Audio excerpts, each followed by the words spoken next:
Hello,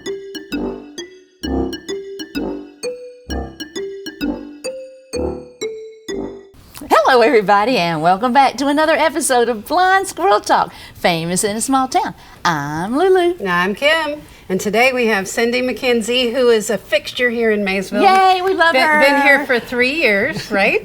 3 long years. Yes. Yes, which is Almost amazing. 3, yes. I actually met CYNTHIA when she was house hunting. And I finally found her a place to live here in Maysville, and we're lucky to have her. correct. We want to talk all things remodel, because you've had your ups, downs, and all over the place, and you're about to have an open house for everybody to come see. And I share all don't your get to tell joy my with your life friends. story. Yes, please. Start And with how that. you got here. Okay. How did I get here? Well, I came Luck. up 85 an awful lot. No, You actually. were looking out, didn't you even look in Blairsville? You were all over. All right, so you get the long version short. I'm not going to tell my mama's version quite. Okay. All right, so my mom's a Southern lady, or was, and so I tell stories like she does, but my hometown's Lawrenceville. Ended up going to school in Southern California, met someone at a summer camp, ended up in New England, where I met my husband-to-be after the engagement didn't work out. Lived in New England, north of Boston, then moved to rural Maine. Loved rural Maine. Loved Maine. And then business brought us back down to Hiawassee, to the beautiful mountains of North Georgia, where we used to go and camp as kids. And then we were down in North Georgia, then business took us full circle back down to Gwinnett. Again. Again. And he and I ran our industrial printing business. Unfortunately, he got sick and passed away. And I sold my house that we had purchased in Duluth and went to live to do caretaking with my father, who then actually passed away as well. My brother You and were I bringing me down. but there's a happy ending. Okay. So the happy ending is I started looking for homes and literally looked night and day, weekends for 6 months. And my travels finally took me through Maysville. Yay. And the Victorian homes reminded me of New England. I loved Main Street. And as much as I loved Duluth and all that it progressed to be, I was looking for a community that I could really be a part of. And while I was driving through Main Street, I saw a different house and went to look at it and scheduled an appointment to view it. But when I went back to work, I Googled Zillow, started looking for houses for sale in Maysville, found one for sale by this one, and real estate agent extraordinaire, Kim Wilmuth, got a hold of her. We talked all the way up 85 at 5 o'clock. So I went to look at the other house, then went to look at your house, which was quite lovely. You did a wonderful job. Thank you. But not quite for me. So Kim and all her patients drove me all over Maysville and around, and we finally found my house that we went past on 130 Fair Street. And Kim and her husband very kindly went to look at it and said, "Please don't buy this house." I remember this. I remember this conversation. I called you. Yeah, She doesn't need that house. Don't buy this house. I beg you not to buy this house. Guess what? I You didn't bought it. listen. I liked the fact that it's a small house, but it has high ceilings. It's a 1935 farmhouse. A big open backyard with pecan The yard trees. is great. The cemetery is across the street, so it's nice and open. And I had been Quiet. on top of a quiet, yeah.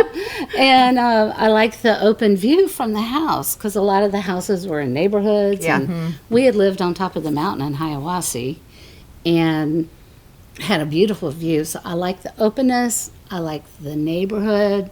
I had neighbors nearby. You know, I had considered going up to the mountains, but didn't want to be on the side of a mountain by myself, you know. And so Maysville also close to the mountains, but close enough to the airport to travel. It is a great location. It is a wonderful location. My brothers are somewhat nearby, so I'm able to see them, my family. Unfortunately, my sister's in Phoenix. Oh. Well, right now she's What? sitting over there because she came to visit. Anyway, so I love the location, got the house, bought it, and then the fun it started. began. And here the story begins. Because I was looking for a place with utilities, the property all set, and something I could just kind of maybe renovate a little bit at a time. So, Yeah. so what did I do? I pulled up all the flooring. Well, not all the flooring, but most of it. Rejoiced the front living room, which the front corner was down 6 inches. At least. And then, yeah. So we leveled that off. We got a new flooring, renovated the back area, which was kind of like one open area, into a master bath. So I added a bathroom and a Which is laundry beautiful. room. And before I forget, I have to shout out to my best friend in Maine, Suzanne Brewer, who talked me through all of this. She And talked you off She a did. ledge, talked too. me off the ledge On multiple days. multiple times, with contractor issues and all of the above. I did interview general contractors to come in, and they all said, they gave me these enormous numbers and said, this is going to take 2 to 3 years. And I'm like, oh, yeah, no. And was nervous about getting in with one general contractor, because if you get into a bad situation, What are you you're going to stuck. do? Can't get out, yeah. Right. So yeah, I acted as my own general contractor, pulled the permits. So started with the roofing. I did that and added the fascia and the soffits, which was interesting in and of itself. Another story. I mean, the contractor stories are endless. Working, I'd go to work, I'd come home at 6 o'clock, I'd give explicit instructions. I would come home, get there at 6 o'clock, run to Home Depot, pick up whatever materials the contractors needed, haul them in my handy dandy pickup truck, unload them myself so that they were all set, and then I would come home and find the solid soffit material underneath where it shouldn't be, and the vented soffit material on the peak of the roof. Yeah. After the explicit instructions. Oh, they were explicit. I had photos.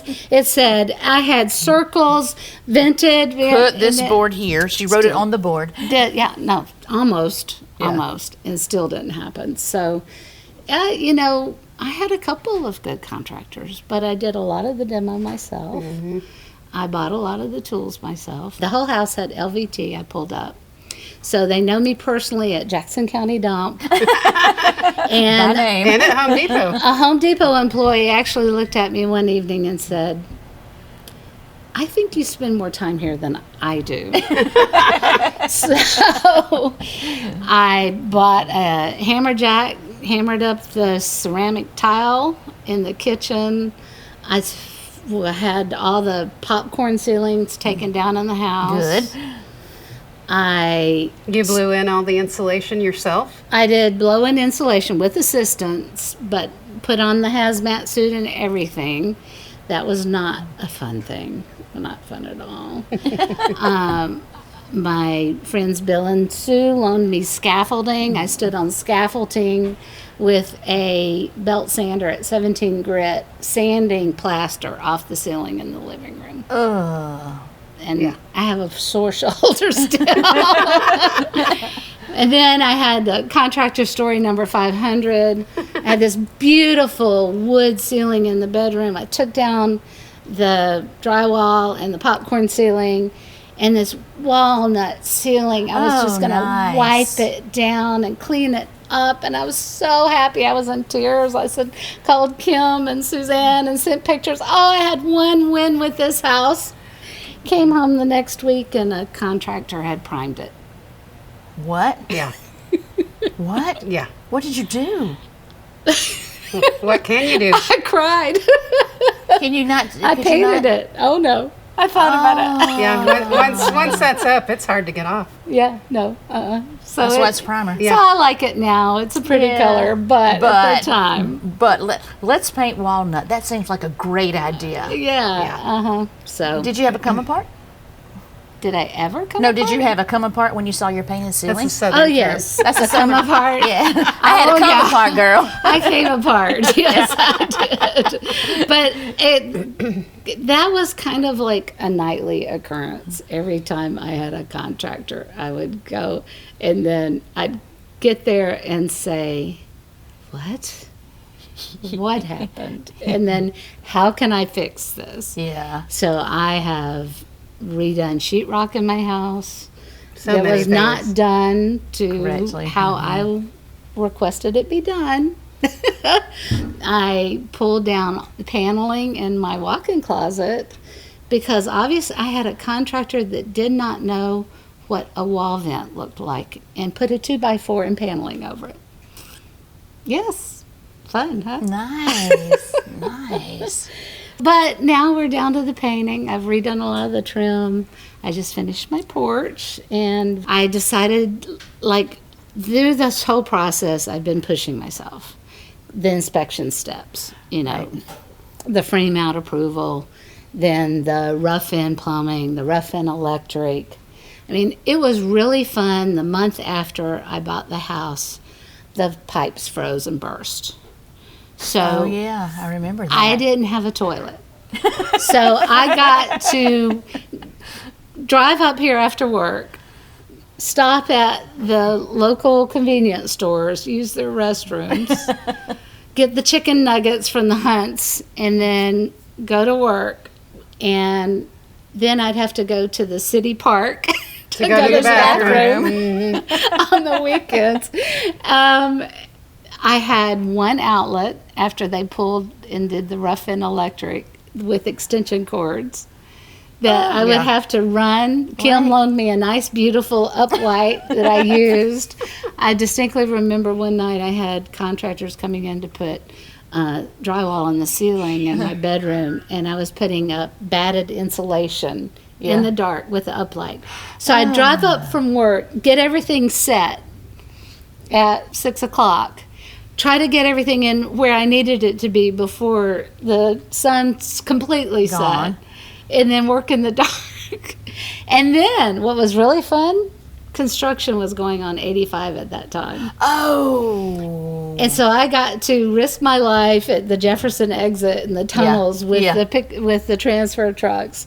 And then if I was unfortunate enough to forget the 8:30 timeline, I would get stuck in in the traffic. construction heading back to Oh, my word. Lawrenceville at night. So you get home at midnight and get up and go to work again. Yeah, I would. Wow. And then, talk to contractors on my lunch break. It was so much fun. Think about how much you Hall flooring. learned. I mean, think about how much you learned through the I process. don't want to think though. about how much I learned. So I was starting to say, all along, I started deadlines. I'd always have a contractor deadline. Well, finally, I got my final occupancy on the house. Yay, hallelujah, after 3 years. And The inspector was glad too. yes, they were. In fact, there was like a year's difference between when they gave me the Yeah. final checklist, and when he came out, he's like, "This does say November of 24, right?" I'm like, yes. Yes, it It's does. been a while, and he started looking for the things on the list. He goes, "Well, I don't see any back stairs," and I said, "Well, that's because there's a deck there." Right. I don't see any problems with the vinyl. I said, "That's because I fixed it." and he says, "Well, the backs, behind the counters, you could have just put caulk behind that." And I said, "Yes, but you didn't see the wall. I would have had to have like 20 tubes of caulk." So I did find a wonderful contractor that did do my backsplashes for me out of wood. But yeah, it was a long process. So once I got in there, it was just kept going. And I said, okay, I'm going to have a big birthday coming up, March 21st. I'm going to be 25. And in dog years, I guess. So I'm going to make myself get this house done By then. by then, which is Saturday. And am I done? No. You're not? And I'm having a birthday party. But you're so close. Well, So close. Yeah. So my brother is dutifully back at the house. Okay. painting a door for me to my bedroom. But that's my last. Well, wait, there's a rocker outside on the porch that needs painting it. Well, okay, that's all right. Then we get to do all the fun stuff. And finally, I get to pull everything out of the boxes and put up the decor.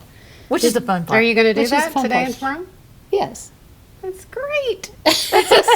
Then what are you doing here talking to us? You got stuff to do. Well, I wanted my sister to see you two live. Aw. And I knew with all the activities of the weekend that It's gonna be hectic. It's going to be hectic. Yeah. But Are you two going to sing? You sing too, Susan? Yes, we're going to get to hear some good vocals. karaoke at the soundstage Saturday night. So The whole entire town is invited. The whole town is invited. When does this air? Wait a minute. Wait after your party. I don't have that much food. But yeah, so now I'm finally getting to all the fun things in the house. Would you do it again? That's a pretty good question. I wish I could do it again knowing what I know. Right. But I would only do it once Right. again. But I don't know how much that would change. Right. Because it was just so hard and so all-inclusive. I am really looking forward. I've enjoyed the events that the Downtown Development Authority has done in Maysville. We've got one coming up. Yeah, I know. April 25th. 25th. Yes. And the big Harvest Jam concert was just so wonderful. So I want to get this done so that I can focus on the community. That's why the other reason I moved to Maysville. It's a small community. My neighbors are wonderful. They call me if someone strange is around my property, you know. And I want to stop and get the house done so I can focus on doing not only fun things, but giving back a little bit to and helping all the wonderful people that have helped me, starting with a wedding on Yeah. We're just so glad that you're part of Maysville now because we love you. We do. Uh-oh. And you took a house that I have to say was really ugly. Yeah. And it's so cute now. It is. When I was going to Home Depot the other day, I looked down the street. I'm like, oh, it just looks so cute. I think so. I know so. As cute as it can be. And have you seen the back where she put the deck on? Yes. It is. It Yeah. looks so nice. I have my deck and I have my vegetable garden. My favorite part's your front porch, though. That's my favorite Oh, part. I know. And it's finally painted. Yeah. Yeah. So I've still got a few more decorative things to do with it. In time. In time. In time. I'll take a breath Yeah, before I do yeah. that. But anyway. We're excited to meet all your friends that are coming in for the party. No, it'll be fun. I've invited my coworkers. Oh, very good. Yeah. Very good. They've heard my horror stories for so long. They're like, when are you going to get that house done again? You know, have you finished that house? I'm like, finally, come see it. They can get off my back. But you know what? Once they get up here and they see Maysville, they're going to want to live in Maysville too. Yes, they No, do. seriously. I've actually talked to a couple of people that, what's that like up there? You know, It's but pre- then it's they pretty nice, They I hear have to it's say. almost an hour drive to work on 85, and they're like, Although I do, the first 15 minutes are through beautiful farmland. Yes. That is a bonus. Yeah, yeah. It's wonderful. Yeah. Well, I know that we're happy. We're so happy you're part of our community. I'm happy to be here. And we're glad you finally finished the house. And I'm You're, glad, you're tired of hearing about it too. but I'm glad you didn't listen to Kim and you bought it anyway. She's still an extraordinary real estate Yes. agent. Yes. Yes. But she did try to talk you out of it. I know. I tell people that. I felt so bad for her when she was going through all her trials and tribulations. I had to say to you, it's not your fault. I know it's not your fault. Kim would call me up. You're not going to believe what happened to that house again. Oh my God, are you serious? Poor Cindy. Yeah. Sometimes But for the- those who saw it before, I mean, what you did to add that master bath and the walk-in closet, it's nice. The laundry room, it's nice. The tile work in the bathroom The is tile work. beautiful. She's not only an astounding real estate agent. But she's great She tile showed work. up on New Year's Day I remember. to help me put tile on my front bathroom floor so that I could put in a toilet. You could use a toilet. Yes, wonderful. Well, all's well that ends well. That's right. Very much so. And again, we're so happy you're here, and thanks And for it's coming not in today. over. That's And what's fun. I wish this was the beginning. Now you get to come over and sit on my porch with me. Yeah. Yes, With a bottle of wine or margaritas or something. I will provide. I will provide. You'll come home in the afternoons and we'll be sitting on our front porch. Where you been? And you're going to be like, why did I do this? It's like, guys, I didn't invite you. I know, but we're here. We just want to make sure you got home safe. Who are those people in those funny orange sunglasses? That's it. It's the squirrels. The blind squirrels. Well, I know you got to get ready for your party. I do. Thank you for stopping by today. You are welcome. And We appreciate you. This is going to air after a party, but y'all are invited anyway. Stop by and see her. Sit on her front Yes, porch. anytime. Yeah. Love to meet all my neighbors. Aw. Well, we thank you for coming in, and we You're thank welcome. you for tuning in to another episode of Blind Squirrel Talk, famous in a small town. I'm Lulu. I'm Kim. And they're the blind squirrels. I'm Cindy. We'll see you next time. Bye. Bye.